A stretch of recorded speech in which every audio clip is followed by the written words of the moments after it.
Olá, seja muito bem-vindo ao programa Em Foco, o meu, o seu, o nosso programa semanal de entrevistas, construção do conhecimento e, claro, busca da sabedoria. Hoje o nosso convidado é conhecido localmente, regionalmente, estadualmente, nacionalmente, internacionalmente. Eu converso hoje com o cartunista Marcos Vaz. Marcos, muito obrigado pela tua presença. A gente conhecia de entrevistas, de reportagem, do teu trabalho, mas é uma honra tê-lo aqui conosco para a gente trocar algumas ideias. Sei que tua agenda é cheia, mas obrigado pela tua presença. Imagina, eu que agradeço o convite. E até quando me ligaram para vir fazer a entrevista, né? Eu falei assim que para mim que é uma satisfação estar aqui, que já sou fã do seu programa. Obrigado. Né? Um programa de uma qualidade muito profunda, assim, de um conhecimento muito bacana que divide com os telespectadores, né? Para mim é um orgulho estar aqui. A ideia do programa é focar em algumas temáticas. E a temática hoje é o teu trabalho, que, como eu disse, é conhecido localmente, nacionalmente e até internacionalmente. Marcos, como é que começou a tua história, esse teu lance, né, como os jovens dizem, com a questão do desenho? Conta um pouquinho pra gente, você descobriu quando isso? Então, na verdade, assim, desde criança, né, eu sempre desenhei. Desde pequeno desenhava, passava horas criando personagens, até mesmo antes de aprender a ler. Né? O desenho veio antes da leitura? O desenho veio antes da leitura. Eu já desenhava antes de escrever, de ler. Você guardou alguns desenhos da tua infância? Eu tenho. Tem guardado? Tenho várias coisas, uma pastinha assim, cheia de caderninhos, né, que eu ia para a escola, às vezes na aula ficava com outro caderno desenhando, criando historinha, então foi uma coisa sempre inata, né? Uma virtude inata mesmo, que eu já vim com isso, eu acredito. E eu fui desenvolvendo, né? Lógico que os primeiros desenhos eram bem feios, né? Aquela rabisco de criança mesmo, mas que com o tempo foi evoluindo e realmente essa coisa com desenho ela já veio em mim, eu não sei precisar quando, porque eu sempre que eu me lembro desenhando. Você falou assim, os primeiros desenhos eram feios. Para você como cartunista, que tem uma experiência, o que é feio e bonito num desenho para você? Eu acho que eu me expressei mal, talvez, né? Não que eles sejam feios, na verdade. Mas não é bom saber, se um dia eu quiser ser desenhista, eu tenho que ter algumas orientações também. Né? Não que seja feio exatamente, né? Mas lógico, era um desenho sem técnicas, né? Sem técnicas, né? Então, assim, eu estava aprendendo ainda, riscando, rabiscando, mas foi ali que realmente eu acho que eu fomentei esse espírito de artista mesmo, né? Essa vontade de criar, de desenhar, e de passar alguma mensagem, que no fim da arte, toda arte é esse o objetivo, né? Ela está passando alguma mensagem, né? Tá uma vez me falaram que o artista é uma pessoa que tem 99% de transpiração e 1% de inspiração. No caso do desenho também é assim, não? Eu acredito que sim. Eu acho que todo mundo pode desenhar, entendeu? É lógico que Puxa, você falou um negócio que me alegrou agora, porque o meu desenho é aquele hominho de pauzinho assim, né? Então eu posso também? Pode, porque o meu também já foi assim, né? Ah, é? Meus primeiros desenhos também não chegava a ser um hominho de pauzinho, porque eu fazia um pauzinho aqui, outro aqui e riscava embaixo. Né? Mas todo mundo pode desenhar, né? Eu acredito que é uma questão mesmo de se dedicar, né? Se você se dedica a qualquer atividade, eu acredito, né? Mas assim, se você se dedica, você está com vontade de aprender, você está com vontade de desenvolver, é a sua dedicação que vai fazer o seu desenvolvimento. Claro que a gente não pode dizer que todo mundo vai desenhar como os melhores desenhistas do mundo, porque há algo mais, né? Sim. Como eu acredito também que todo mundo pode aprender a cantar técnicas, mas ninguém vai, não é todo mundo que vai chegar a ser uma Elis Regina, sim. né? Um Chico Como Buarque. dizia um amigo meu, quem nasceu para ser apito não chega a ser corneta, né? Tem também o dom, mas tem o formato da madeira, né? Não tem como negar isso. Você falou também que foi aprendendo técnicas. Você estudou alguma técnica de desenho depois, fez cursos ou não? Olha, assim, na verdade, eu sempre fui autodidata. Autodidata. Né? Eu acho que é isso que foi o meu diferencial. Porque eu acho que quando você aprende alguma coisa sozinho, o esforço é muito maior, só que também você se desenvolve muito mais, na minha opinião. Porque depende de muita força de vontade. Sim. Né? Mas eu aprendi algumas técnicas depois, que me ajudaram muito. Então, assim, eu marco muito isso, porque a partir do momento que eu tive a técnica, o meu trabalho ele ganhou um outro profissionalismo. Né? Eu aprendi técnicas que o Maurício de Souza usava nos gibis da Turma da Mônica, fui aprender em Curitiba, quando estava em Curitiba. Então, tudo isso agregou muito para o meu trabalho, né? E aí saiu daquela pedra bruta para, não que seja um diamante, mas pelo menos a pedra bruta foi sendo lapidada, né? Você então estava na escola e de vez em quando você desenhava. Exatamente. Os professores não chamavam a atenção disso, não? Olha, uma vez chamou, até foi muito, porque a gente já estava no segundo grau, né? Que um professor, eu fazia as matérias, só que eu enchia de desenho. Você estudava com desenhos? Eu estudava com desenho. Tudo eu fazia. Os meus cadernos escolares eram como se fosse um livro que eu editava. Então eu ia pondo desenhos no meio. E aí eu fazia, às vezes, uma página, não sei o quê, e era muito... Aí o professor falou assim, mas você não está aqui para fazer isso, você está aqui para... Falou. Que, na verdade, assim, o objetivo não era... Aí eu fui ver que, na verdade, assim, o meu espírito era de editor mesmo, de cartunista, de desenhista, de editor, dessa área. Eu fui entender isso realmente estudando. Nesse momento, assim? Nesse momento, porque eu falei assim, realmente, isso daqui... Eu estou fazendo... Eu sempre gostei de fazer jornalzinho. Quando eu era escoteiro, eu tinha um jornalzinho dos escoteiros. Quando eu estava na catequese, tinha um jornalzinho da catequese. Tudo assim, eu criava alguma coisa que era gráfica. Né? Ou gibizinho, ou jornalzinho, ou informativo. Então, realmente, ali eu já vi que eu tinha esse espírito e que é a área que eu segui. Eu conheci alguns amigos meus durante o tempo de escola, de faculdade, que também desenhavam muito bem. E muitos deles, nas aulas, desenhavam. Não faziam como você, né? Não estudavam pelo desenho, mas ficavam desenhando. E alguns deles faziam charge do professor, né? Ridicularizando, caricatura. Você também tinha esse lance nas aulas ou não? Ah, eu tinha. Eu desenhava os professores, desenhava amigos, né? Tirando sarro às vezes. Outros não, desenhava homenageando, né? Tive problema, porque eu já fui também chargista, né? Qual a diferença de cartunista e chargista? Então, o cartunista... Ele faz um desenho universal, vamos dizer, que é algo como tem o Snoopy, a Mônica, que na verdade é o quadrinho, né? Mas o quadrinho não deixa de ser um cartoon, porque tem uma linguagem universal. Ele não é uma coisa específica de um momento, uma coisa, né, muito pontual. A charge não, a charge normalmente ela é política. Normalmente né? é política. E ela é uma coisa muito pontual, uma coisa que acontece hoje, amanhã está saindo. Ou hoje mesmo, já está na internet, hoje em dia, né? Antigamente era no jornal impresso, então era no outro dia. E depende de um contexto, né? Um grupo que entende a charge. Exatamente. A charge ela é uma coisa mais restrita à compreensão. Que ela está retratando algum momento, alguma coisa. Você já foi chargista? Já fui chargista, já tive problema como chargista. Teve problemas? Tive. Porque assim, aqui em Moarama, no começo da minha carreira profissional, eu tinha uma coluna no jornal Moarama Ilustrado, que eu fazia aos sábados, artigos. Eu tinha uma coluna diária de charges. Diária? Diária. Que o nome era Charge Cartoon, que às vezes eram charges, às vezes eram cartoons, né? E eu tinha uma página do domingo, que era o Jornal do Moaraminha, que é o símbolo de Moarama, né? O personagem símbolo de Moarama. Então, nessas charges, eu fiz uma série de charges na época, ridicularizando a polícia militar. Mas a gente era brincando com a polícia militar, né? Que a caricatura é isso, né? Charge é isso, né? E aí me pararam uma vez numa blitz e estava saindo essas charges. Te reconheceram. Aí me reconheceram. Aí o policial falou assim, você que está tirando sarro da polícia, né? Não sei o quê. E brincou comigo. Mas ali eu vi que realmente Você decidiu nesse momento deixar de ser chargista para ser cartunista ou não? Olha, na verdade, assim, eu tive outros problemas que não vêm ao caso agora, né? Que aí eu fui convidado pelo jornal a parar de fazer charge, porque realmente cidade pequena é muito complicado, né? Quando você Todo mundo se reconhece ali, né? Quando você faz certas críticas, né? Então, e a charge é isso, a charge não é para agradar político, né? Exatamente. A charge ela é crítica, né? Marcos, no bloco anterior nós comentamos um pouquinho desse teu início, né? Da descoberta desse talento, o teu autodidatismo, o teu processo de criação. Mas quando é que você percebeu que você poderia viver dessa arte mesmo? Quando você se profissionalizou? Como é que foi o processo? Então, na verdade, assim, foi uma coisa que aconteceu meio naturalmente, né? Eu tinha 15 anos, 14 anos mais ou menos, eu já fazia minhas historinhas. Na escola, né? Na escola, em casa, ficava no final de semana desenhando, então realmente era algo que ao que eu me dedicava muito, né? Eu era muito fã da Turma da Mônica, do Maurício de Souza, na época dos quadrinhos da Disney. Nunca fui muito de gostar de super-heróis, né? Assim, sempre tive o outro lado do cartoon mais lúdico mesmo, né? E dentro da turminha que eu criava, que era baseada nos meus amigos, eu criei o personagem Moaraminha. Era baseado nos seus amigos? Meus amigos. De escola, de convivência? Meus amigos de infância mesmo, que era o Rinaldo, né? Que até arquiteto, hoje está em Londrina. O Rinaldo. Eles sabem Kiko, disso? Eles sabem. Sabem? Olha que bacana. Isso. A minha irmã era uma das personagens. Eu mesmo era um dos personagens, né? E aí, dentro dessa turminha, eu criei o Moaraminha. Mas assim, sem pretensão nenhuma que esse personagem fosse tomar a dimensão que ele tomou em se transformar em símbolo oficial da cidade, né? Daí, a partir disso, mostrei, eu era muito tímido, né? Mostrei aqueles desenhos para alguns professores, né? E eu tive uma professora de português que me incentivou demais. E eu até acho que o fato dela ter me incentivado muito foi o que também me ajudou a levar meu quadrinho para esse lado educativo, que o meu quadrinho é totalmente institucional, né? Sim. É um quadrinho focado mesmo na educação, em transmitir valores, transmitir mensagens, né?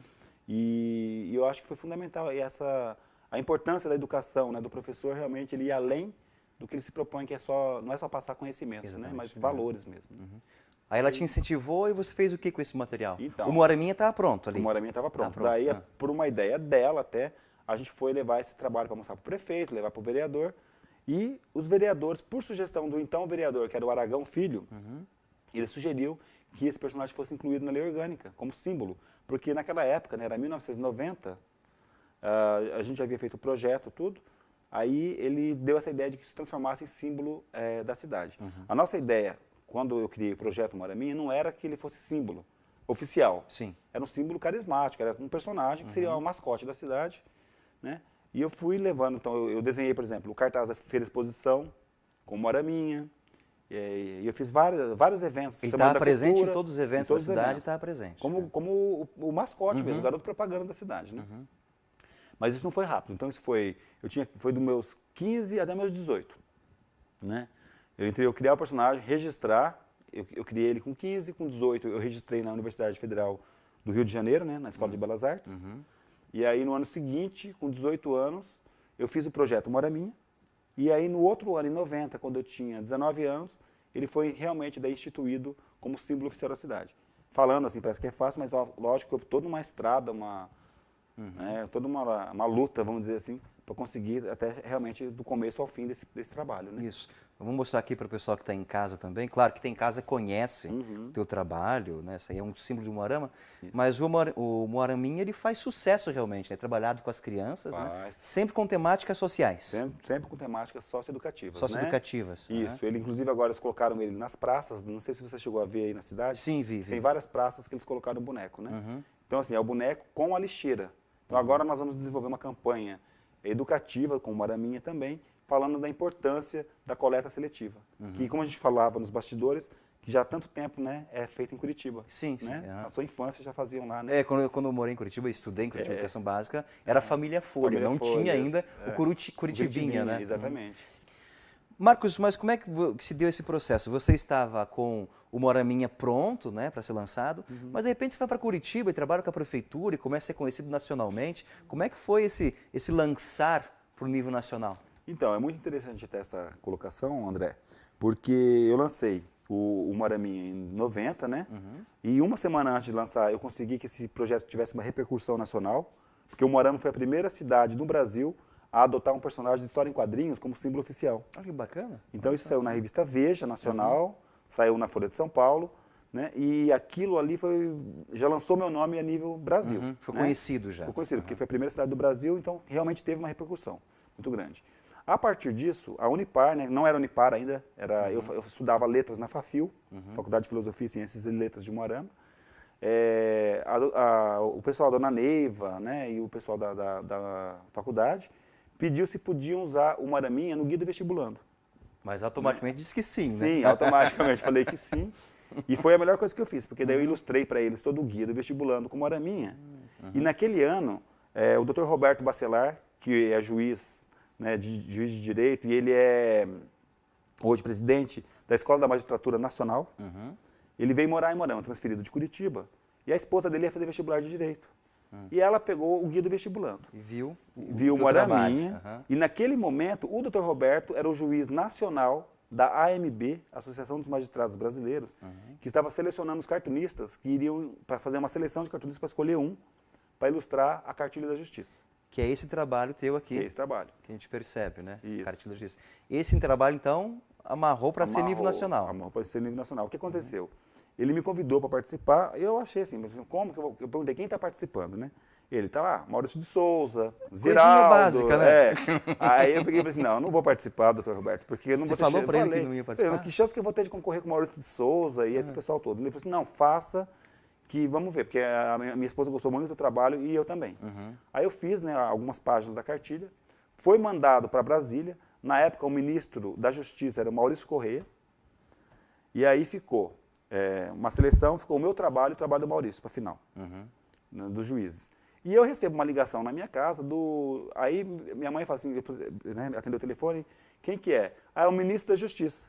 O ministro? Peguei e falei assim, não é o ministro da Justiça. Minha mãe se enganou. Deve ser uma pegadinha, alguma coisa, né? Alguém brincando comigo. Aí eu fui atender e era realmente o Maurício Corrêa. Ele te ligou pessoalmente? Aí ele me ligou, aí o doutor Roberto, primeiro eu falei com o doutor Roberto, que ele estava no gabinete do Maurício Corrêa. Aí eu falei com ele, ele me passou para o ministro, o ministro parabenizou pelo meu trabalho e o meu trabalho foi selecionado. Também teve uma causa nisso tudo que, enquanto o trabalho, vamos supor que fosse hoje, se o trabalho do Maurício fosse 100 mil, o meu era 10 mil, ou se o dele fosse 10 mil, o meu era 1.000. Né? Mas te deu uma projeção nacional, me isso deu é uma importante. projeção nacional fantástica, porque foram 2 milhões de exemplares. 2 milhões. 2 milhões na primeira edição, já passado de 10 milhões até hoje, né? Mas também de 92 para cá. Mas na época foi 2 milhões patrocinados pela Fundação Banco do Brasil e impresso pela imprensa nacional, né?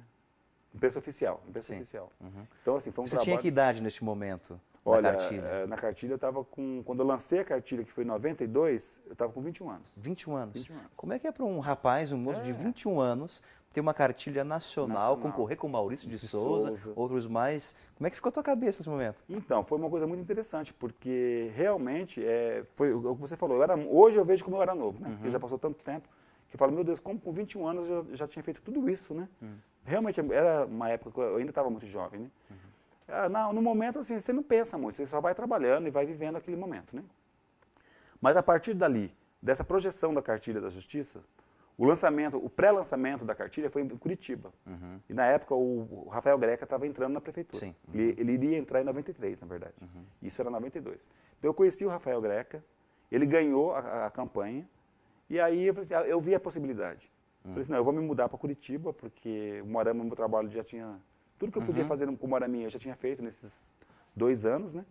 E aí eu me mudei para Curitiba. Mas você não tinha nenhum contrato assinado? Nada. Foi na esperança? Foi na esperança. Até o Dr. Roberto falou para mim, olha, não vai muito na esperança, porque Curitiba não é o Moarama, é mais difícil. Aí eu fui para Curitiba e consegui uma audiência com o Greca, depois de muito esforço também. Sim. E apresentei o projeto para ele. Mas na hora, né? Foi a primeira vez que eu apresentei, ele se apaixonou pelo Curitibinha. Ele falou assim, não, nós vamos lançar. Então você já tinha criado então Curitibinha e mostrou para ele? Isso. Criei no final de 92. Registrei no começo de 93. Com a esperança de ir para lá com o trunfo na mão. Isso, com o trunfo na mão. Aí eu fui com o projeto pronto. Em 93 mesmo, conversei com o Rafael. Aí nós fizemos todo o trabalho, o gibi, o boneco, né, que o ator veste e tudo. E aí em 94 nós lançamos. Olha que coisa boa. No dia 29 de março de 1994, no Largo da Ordem.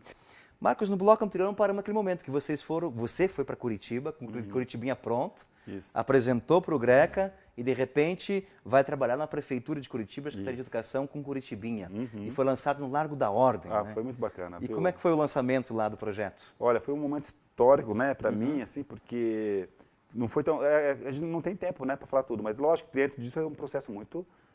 persistência, luta, dedicação, para você conseguir falar com o prefeito, para você conseguir implementar algum projeto, não é uma coisa fácil.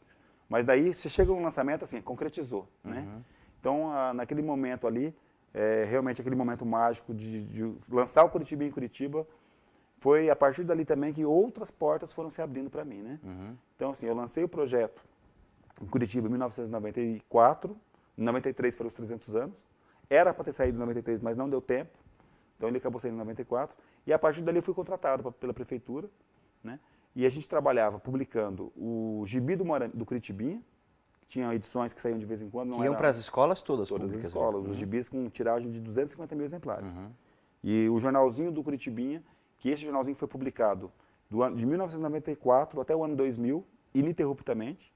Era um exemplar por mês letivo. Né? E você quem era o roteirista? Eu era organizava o todo editor, o processo? Editor, desenhista, arte finalista. Né? Depois eu cheguei a montar uma empresa mais para frente, aí eu tinha uma equipe trabalhando comigo lá em Curitiba. Mas naquele momento ali no começo era eu mesmo. E o Curitibinha, ele teve 55 edições, 55, o jornalzinho, com 110 mil exemplares por mês. Puxa vida. Então, assim, as escolas da rede municipal de Curitiba.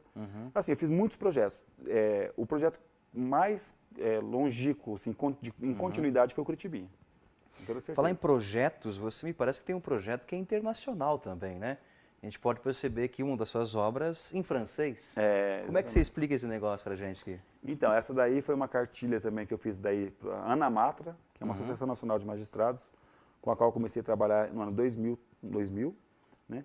E eles fizeram essa cartilha em parceria com a OIT, a Organização Internacional do Trabalho, que é a Cartilha do Direito Internacional do Trabalho. Então, ela aborda as questões relacionadas ao trabalhador, em termos de direito, que são rateadas, né, pelas nações do mundo todo. Então, assim, as nações têm que ratear, elas têm que confirmar Sim. o que a OIT decreta como sendo direito dos trabalhadores. Mas para você entrar nesse mundo de produção, Marcos, de cartoons, de desenho, etc., de histórias, de roteiro na tua cabeça, você tem que estudar a fundo as leis, no caso disso daqui, e outras situações, né? Como é que é o processo de criação teu? Primeiro você estuda ou você vai com uma ideia prévia diante do estudo? Como é que funciona isso? É verdade, você falou, eu tenho que ler muito. Eu até brinquei com o pessoal nesse último lançamento que eu fiz em Brasília agora esse ano, no Senado Federal, que eu já poderia estar formado em Direito, viu? Porque eu tanto Conhece bem as leis, de livro, de Código Civil, de livros de direito, que eu já tive, porque eu tenho que ler muito, né? Como você se prepara para todas as entrevistas, né? Eu tenho que me preparar para fazer essa abordagem mesmo, de transmitir. Pegar uma informação densa. Sim. E de uma linguagem que não é acessível. Exatamente, uma linguagem técnica, né, que não é acessível. E transformar numa linguagem popular, levar isso para a linguagem do povo. Né? Tem alguém que depois vai te ajudar nesse processo de ver se não está com disparidade de conceitos, alguma coisa ou não? Sim, tem um revisor? Sempre tem. Todo trabalho tem uma equipe, no caso desse trabalho especificamente da Ana Matra, eles têm uma equipe já nacional, que é até interessante você falar isso. Por exemplo, tem uma juíza, doutora Eliette, do Rio de Janeiro, doutor Gustavo, do Rio Grande do Sul, doutora Beatriz, que é desembargadora federal do trabalho de São Paulo, a doutora Sandra Sali Bertoli, que é de São Paulo também, né? E a doutora Rose, que é da Bahia. E por que isso? Pode ver que é um de cada, praticamente, só duas que se repetem, porque uma era dos direitos humanos. Mas são pessoas de diferentes culturas nacionais, juntas, para realmente ver aonde que a gente pode melhorar, o que é. Isso não está falando a mesma coisa para o meu público, né? E eles têm todo o conhecimento teórico. Então eu levo, assim, eu pego, traduzo, aí eles vêm e fazem uma nova revisão. Sugestões e até chegar no produto final. Não é apenas, como a gente pode pensar, o leigo pensa, né? É um desenho. Não, tem profundidade nesse processo. Muitas vezes eu escutei isso durante a minha carreira. Já escutou? Mas você vive disso, né? Você não trabalha, não? Você não trabalha, não. A gente escuta isso, entendeu? E aí ninguém pensa, às vezes, quantas noites que eu virei trabalhando, já de madrugada, para vencer prazo. Né? Você virar à noite trabalhando e, meu Deus, é muita dedicação, né? A gente está com uma obra tua aqui também, chamada Procon Júnior, né? Que a turma do Moraminha vai falar do consumidor consciente. Né? Isso. E a gente sabe que o Procon hoje é muito acessado por problemas, né? O consumidor está tendo consciência do seu fato. Como é que foi a elaboração desse material aqui? Então, esse trabalho foi um trabalho também muito bacana, que eu fiz com o Procon Moarama, que já até outros Procon já têm procurado. Tem procurado? Tem, já até em Ribeirão Preto foi o primeiro que procurou a gente para fazer lá. Né? E ele traz o quê? A informação para a criança de que ela é um consumidor. E, enquanto cidadã, ela tem os seus direitos, que esses direitos têm que ser respeitados, né? Lógico, a gente tem os deveres também, que aí também não fala só de direitos, mas é muito bacana a importância da nota fiscal, de comprar produtos originais, evitar produtos, né, que não tenham a origem, tudo. Então, eu acredito assim, que o Procon ele tem esse papel. O Procon Júnior é um personagem que veio se agregar à turma do Moraminha aqui, né, mas eu já estou com ele nacionalmente, com o Brasilzinho. Então, agora nós estamos trabalhando com várias prefeituras aí para implementar a nível... O teu público são as crianças, é um público infantil. Isso. Mas os adultos também acessam de vez em quando isso, não? Sim. Essa cartilha mesmo que você mostrou agora, internacional, ela não é para criança. Não é para criança? Não, ela usa a linguagem infantil, que é da história em quadrinho, mas ela é focada em adultos, né? Então ela é para o trabalhador mesmo, para quem tem carteira assinada. E ela foi distribuída, André, para 182 delegações do mundo, que estavam na sede da ONU, né, ano retrasado, na Suíça, né? Você esteve presente lá? Estive lá. Foi lá na Suíça, em Genebra. Genebra, na sede internacional da ONU, mas foi um evento da OIT, né? E aí o mundo inteiro estava lá. Então foi muito bacana, sabe? Foi uma oportunidade ímpar. A diretora da OIT ficou encantada com o trabalho. Há trabalhos similares aos seus no mundo ou não? Né? Deve haver alguma coisa. Eu não conheço muito, assim, mas... Lá você não teve contato em Genebra? Não, lá em Genebra eu conheci, mas igual o meu era só o meu mesmo, em quadrinhos. Assim, bacana. Foi muito legal. E outra coisa, foi a 100ª Conferência Internacional do Trabalho da OIT. Então, assim, foi um momento histórico, né? Porque era a 100ª conferência. A gente lançou o gibi, que foi um marco. A partir disso daí, eu já tive convite para fazer outros trabalhos com a OMS, que é a Organização Mundial de Saúde. Lá também em Genebra mesmo. Porque daí você faz contato, né? Sim. Que a gente teve uma recepção lá na casa da embaixadora do Brasil. Que eles receberam a nossa equipe lá, porque os juízes também foram, né, os juízes do trabalho. Então foi fantástico, assim, ali eu abri uma possibilidade muito grande de contatos mesmo. Digamos assim, você está, não sei se a palavra correta seria essa, né? Mas no auge, num ponto que você olha o teu trabalho e diz assim, puxa, que belíssima função social eu descobri.